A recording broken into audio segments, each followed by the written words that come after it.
So hey everyone, welcome back to the quick and very interesting tutorial. Where in this quick tutorial I'm going to show you how you can remove websites microphone permission in your browser.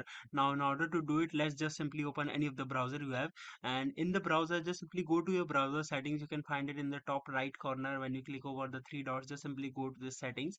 Once you go over there, just simply search site settings right there, and let's just simply search site settings. Once you go over there, just simply go to this option of site settings, and when you scroll down, you're going to find this option that says microphone. Just simply tap over there, and here is the list of the website that has access to your microphone. You can either delete those permissions, or you can even don't allow any of the site to use your microphone just by clicking on this particular option, or you can delete those permissions manually if you want some specific sites to do not have your permissions of microphone. Alright, so that's it for this tutorial. I hope this video will be helpful for you. Make sure to hit the like button and subscribe button for more such helpful and interesting tutorials. See you in the next one. Take care.